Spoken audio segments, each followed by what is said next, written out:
Une contestation timide mais bien présente.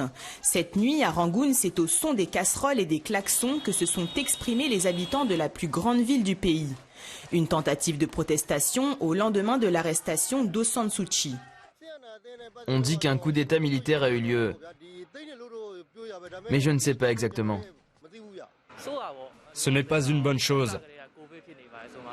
Alors que l'école a été suspendue pendant 1 an à cause du Covid-19, le coup d'État va faire perdre une année de plus. Et c'est une évaluation à minima car cela peut prendre 2 ans et demi. Dans tous les cas de figure, l'éducation va accuser un net retard.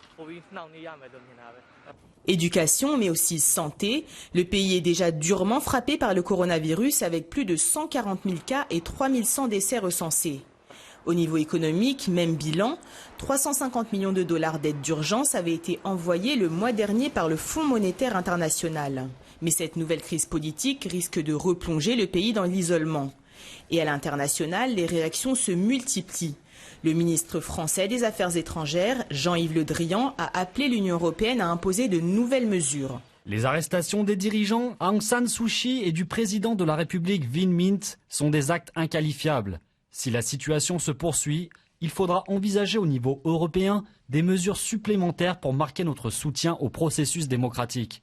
De l'autre côté de l'Atlantique, Joe Biden a appelé à une réponse internationale concertée pour contraindre les militaires à renoncer au pouvoir. Mardi, un conseil de sécurité de l'ONU s'est tenu en urgence, mais ses membres ne sont pas parvenus à s'accorder sur un texte commun. Alors que Aung San Suu Kyi, prix Nobel de la paix 1991, et le président Win Myint seraient assignés à résidence dans la capitale, des membres du parti présidentiel, la LND, Ligue nationale pour la démocratie, ont été autorisés à rentrer chez eux. Ils sont venus et nous ont dit que nous étions libres de partir. Mais nous continuerons à faire ce que le parti nous demande. Une résistance silencieuse avec pour relais les réseaux sociaux où de jeunes Birmans ont lancé un appel à la désobéissance civile. L'armée de son côté, dirigée par le général Min Aung Hlaing, a mis en garde contre toute incitation aux émeutes et a promis la tenue de nouvelles élections à la levée de l'état d'urgence, c'est-à-dire dans 1 an.